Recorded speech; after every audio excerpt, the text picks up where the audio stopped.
Make this Advent season a time of peace and reflection with Advent, a calendar of devotions 2025.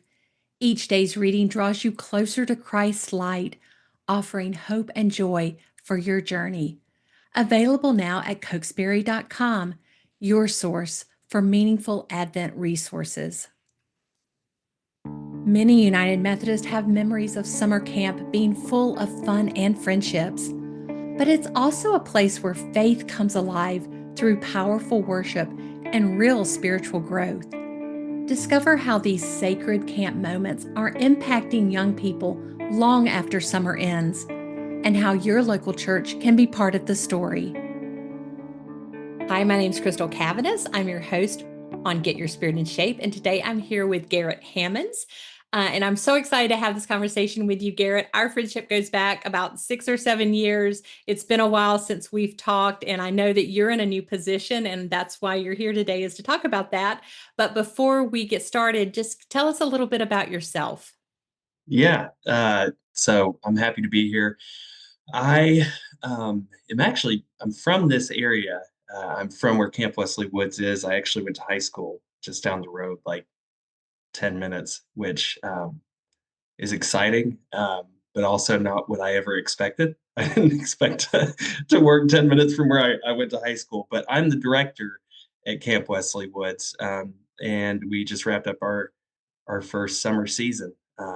So yeah, I was a United Methodist pastor for a couple of years before this, and I didn't see this coming, but here I am, and I am excited and a little terrified. Well, tell us where Camp Wesley Woods is for our listeners who don't know. Yeah, it's in Townsend, Tennessee, so that's about 20 minutes outside of Maryville and about 45 minutes outside of Knoxville. It's right next to the Smokies. We're in the mountains. We have been here. The camp was started in 1959, so it's been doing ministry here for a long time. But yeah, Well, and you have a real affinity for the mountains, and we're going to talk about that also. This is not your first time being out in the mountains. But just kind of to start us off, you were the director at Camp Wesley Woods. And tell us about this past summer. What were some things that you experienced, the kids experienced?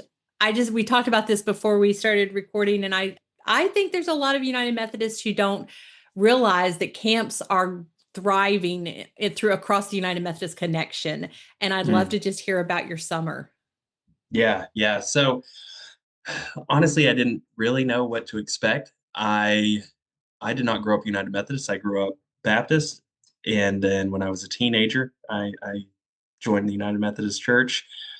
So I didn't really fully know what to expect. I had worked here a long time ago, like a decade ago, with the outdoor education program, but that is very different than summer camp.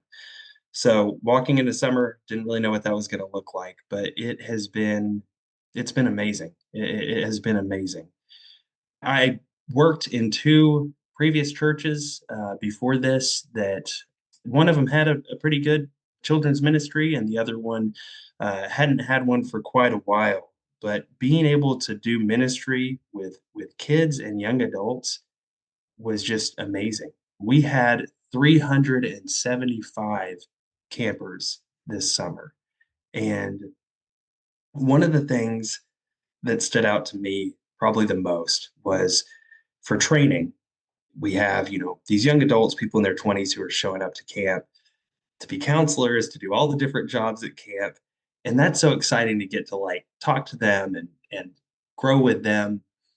But we had worship with them leading up to the beginning of camp.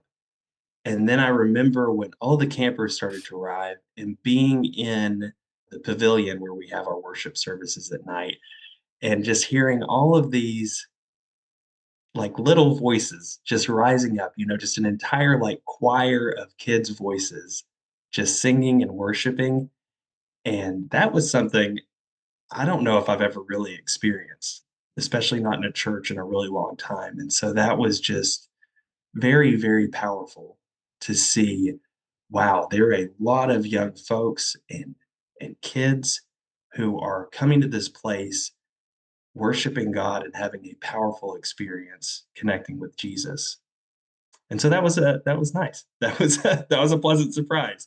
And that's kind of I think that was what kept me going. I told my wife the other day, we were kind of doing some math. I think I was working on average over 90 hours a week, but there's something spiritual that keeps you going.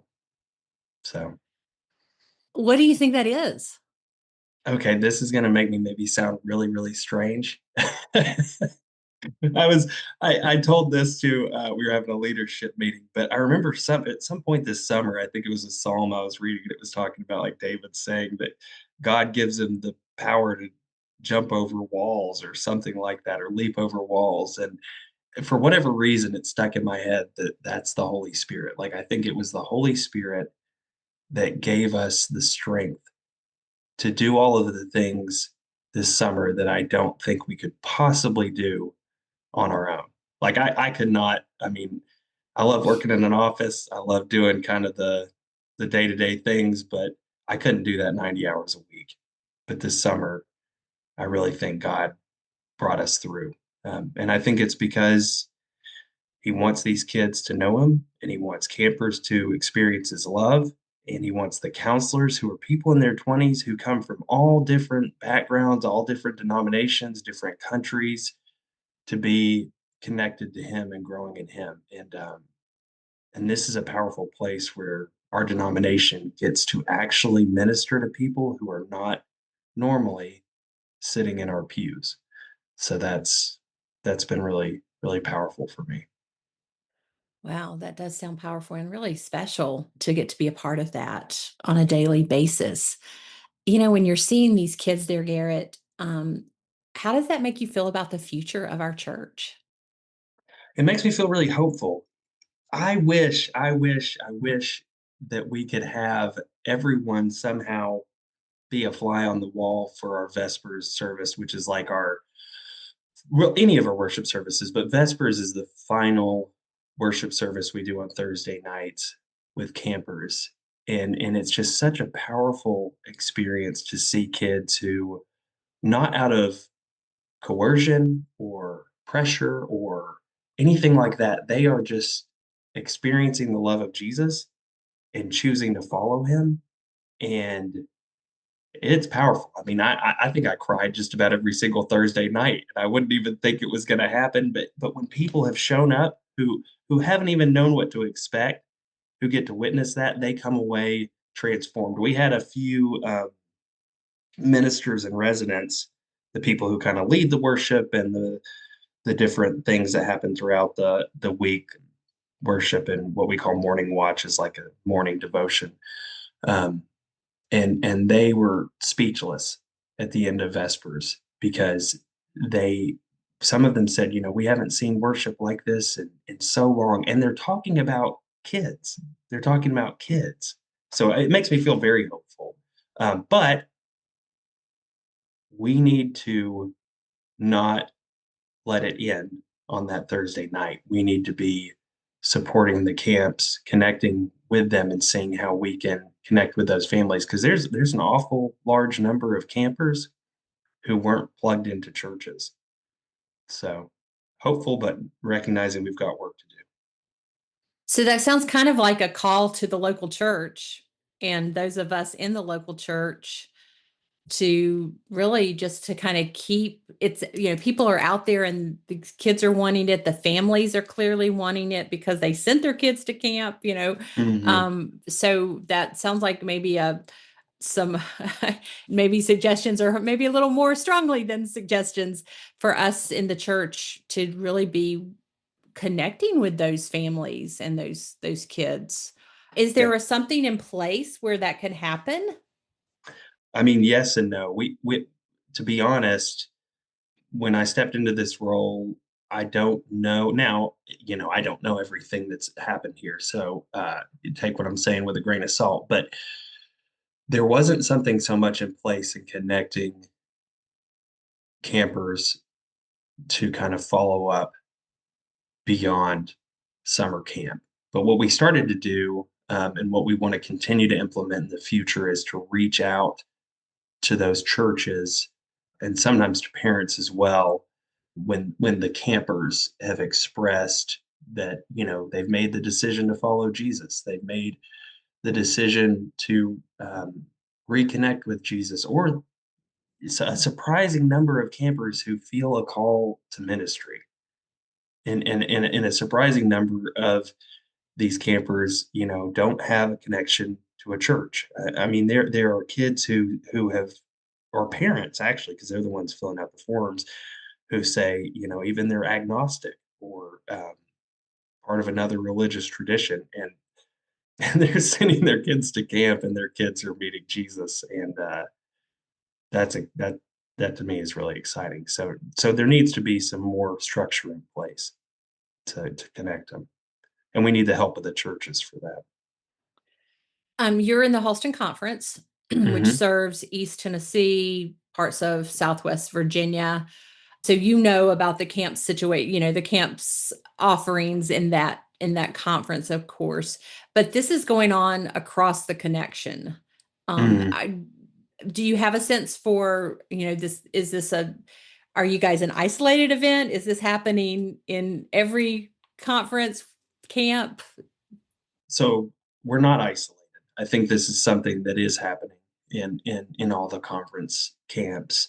There may be more structures in place in other camps that are connecting to those campers, but not to say it's a formula or to say it's to oversimplify things, because I really think it comes back to God moving and His Spirit moving. But I think when campers, when kids, when young adults get to experience the community of camp, the authentic worship that happens here, and a key component too is being in an environment that invites them to be challenged and to grow. All of those things coming together, and God's Spirit moving through those things, I think is what leads to this kind of powerful experience of Jesus. And I think that's happening at our camps across the conference. Let's take a break from our conversation with Garrett to talk about budgets. Let's be honest. When you hear apportionments, you might think, is that just a church budget thing? We get it. It sounds like accounting. But here's the truth, it's actually a story of ministry, mission, and multiplication. Apportioned giving is how your small offering becomes part of something much bigger. That means supporting churches in underserved communities. That means funding seminaries, hospitals, and disaster response teams. That means reaching people you may never meet, but who know God's love because of you. It's not about how much, it's about all of us showing up together. You're part of a church that is united in impact.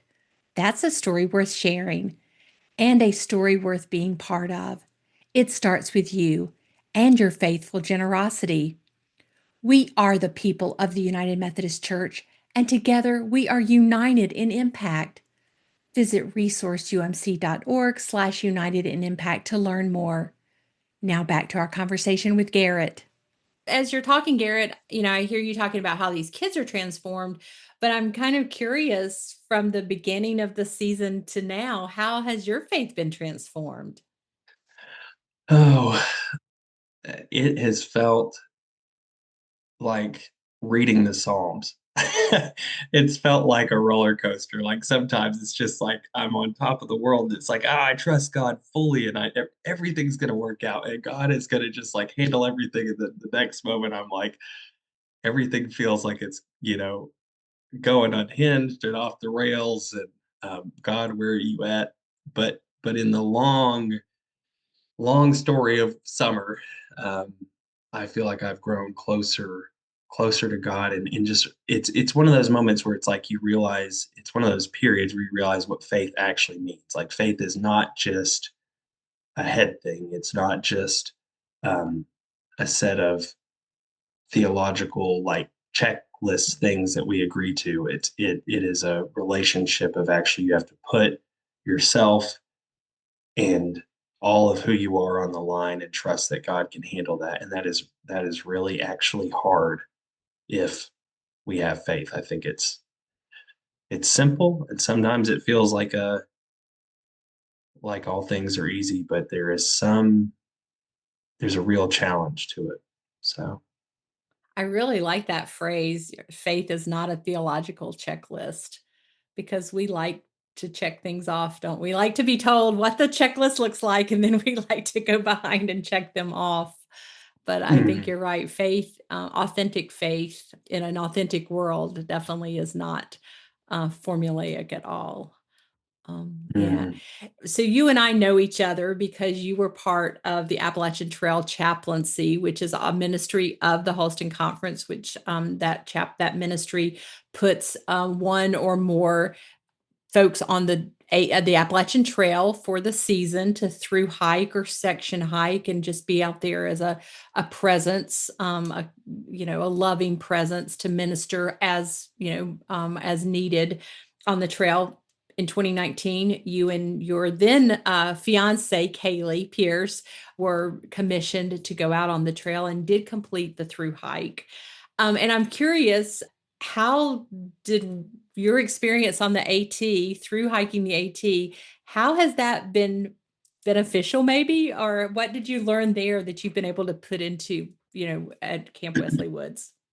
yeah. The first thing that pops into my mind is that like it is amazing the things that can happen, and that I don't want it to sound cliche because I don't want it to take away from the reality of it, but that God can do in our lives and that God can like carry us through that. Like I am not, I wouldn't have said this in my interview process for either this job or for the Appalachian Trail, but I am not an outdoorsy person. And I think that's maybe shocking to some people to think like you lived in the woods for 6 months. What is that? What do you mean? And I love the outdoors, but I am whiny and soft, and I like my own pillow and hot showers and all those things. And I'm kind of a chicken whenever it's nighttime. But God brought me and Kaylee through that, brought us through the trail, challenged us. And so the things that I take away from that and how it connects to what this experience this summer has been like is that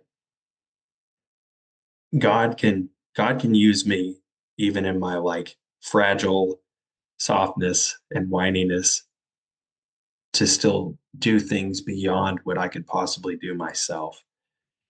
God has carried me through these things, and it's in those that experience of relying on him that I think that faith, like I was saying earlier, that just becomes more real, I guess, more part of shaping who I am. And then the second thing is that think I don't think people can grow in any part of their life without challenge. I don't think anybody can grow in their faith without being called to step out beyond where you're at. It might sound kind of cheesy, but following Jesus is following Jesus. Like you don't get to sit in the boat. You don't get to sit with your nets. Like you're called to step out and do You don't always something. get the hot shower and get to sleep with your pillow, do you? No, no, unfortunately. But it's a good thing. So I think that, through challenge, God has grown me and Kaylee, and sometimes I wish that wasn't the case. But but I think that's how it is, and I think that's what I've taken away from this summer. So, Yeah. and from the AT. So the camp season is officially over at Camp Wesley Woods, but you work all year. Like it's not just a Mhm. summer career or a summer job, right? So I feel like that the rest of the year is where maybe some local churches can get plugged in Mhm. to next camp season. So can you talk about that? Yeah, absolutely. So, one thing this made me think of, well, I have a brother, and I have two brothers, but one of them asked me when he found out I was going to be a pastor. He was like, "Well, that's nice. You only work on Sundays, right?" And I was like, "No, not quite." And I think that's sometimes how people feel about the camp. It's like, "Oh, well, you only work during the summer, right?" And it's like, "Nope, during the rest of the year, we are also very, very busy." What we're looking at camp right now is, like I said earlier when we were talking, camp's been here since 1959. We have a lot of facilities that need some refreshing, some updating. And so we're really focused on trying to get volunteers, trying to get resources here at camp to do some of the necessary renovations so that we can keep doing ministry here.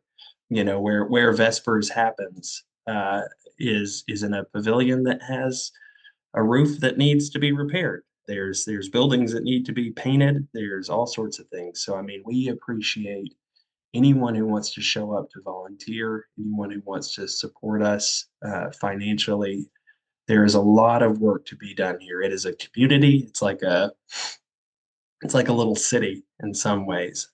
So yeah, that's our focus for this off season is to just start to address some of the needs here at camp so that we can keep serving campers. And Garrett, we can put on the episode page an email address or a website where folks can go if they're interested in volunteering, how they can contribute to the camp if they want to financially, or, Yeah. and with, probably you would accept, lumber and paint and things like that, Mhm. in kind Yeah. contributions as well. So we'll definitely add that. So I'm always curious. It feels like that in a camp season, there's always one or two or maybe more stories that just kind of bubble up to the top as this was my favorite thing that happened this camp season. Do you have any of those? Yeah. I, I think the thing that stood out to me, and I can't give too many details, I guess, but we have campers in a range of ages. But I think some of the campers that can give you the most challenge and some of the most reward is like middle school age campers.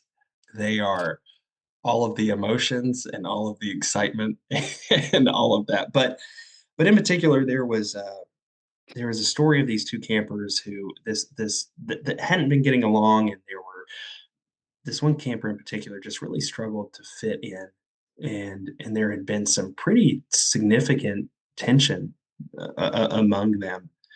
But after about they were part of a 2 week session. After about halfway through the second week, um, these girls were doing a Bible study together about forgiveness, and I might get a little emotional, I think.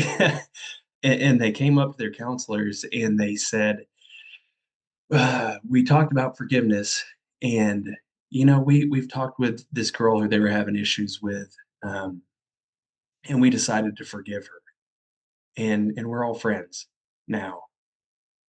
And if adults could get that half as well as what those campers did, I think the world would be a different place." So Wow, that that's that was a powerful. powerful experience. And how brave of them, all of them, to have those conversations, to have to, Mhm. yeah. Wow. Well, as we kind of finish up today, Garrett, is there anything that you wanted to talk about that we haven't touched on yet? Um, I think really just to get the word out, I'm going to be blunt. I don't always think that in the news that we hear about the church today, it's always positive things. And I think that can overshadow sometimes the reality of what God is doing. Um, and here at camp, I think at all the camps and in a lot of churches around the area, God is showing up and doing powerful things. And here I see it every single week, every single week.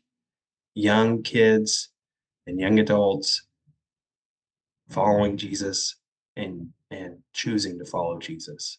Um, and that's something we've got to hold on to. So yeah.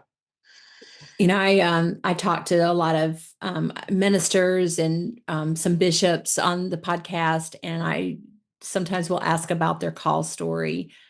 And it's surprising to me how many of them felt their call at a summer camp, at a church camp. Hmm. And so you said earlier that there are kids coming in who don't even have an affiliation with a specific church, but yet they're already feeling this tug to ministry, that God's already speaking to their heart in that way. And so that's really exciting, and for them to probably for the first time maybe be able to talk about that and be, and have a supportive community.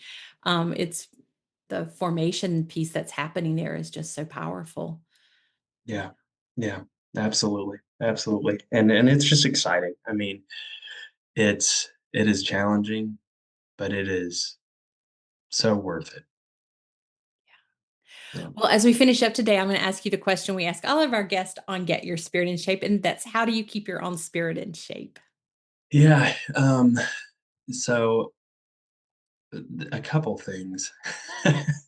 This is going to be like the pastoral sounds good answer. One, me and my wife try to regularly, and the try is emphasized there, to study the Bible, read the Bible, and usually chapter sections together, and just kind of that's nice. Sometimes it's frustrating. Sometimes we have debates, but that's it is fulfilling. And then I think for me too, it's being outside, even though I do love the inside as well, but to be out in the woods, to just take a moment and actually think about how good creation is, and that's refreshing. I think just doing that regularly, taking a moment, stepping out, focusing on the goodness, that is what keeps my soul in shape. So, I yeah. love that. I'm going to share this. We had a guest on a couple of episodes back, and he had written a book about the Old Testament and just different parts of it. The guest was Bill Brown, and he'd written a book called Sacred Tension.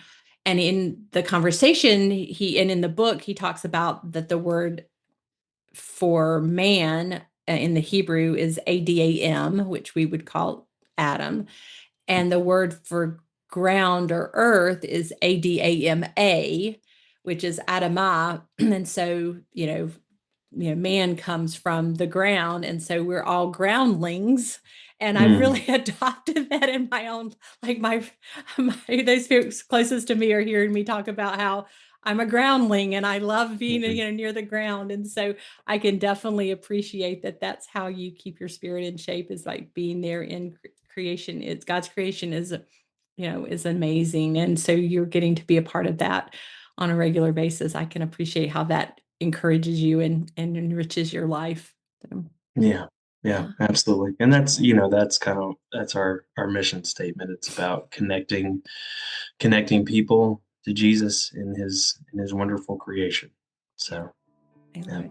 Garrett, thank you for being a guest on Get Your Spirit in Shape. Thank you for the ministry and the impact that you're making on these young people. And I love seeing how you and Kaylee are working and growing your lives, and just so it's such an important part of the United Methodist Church. So thank you for that.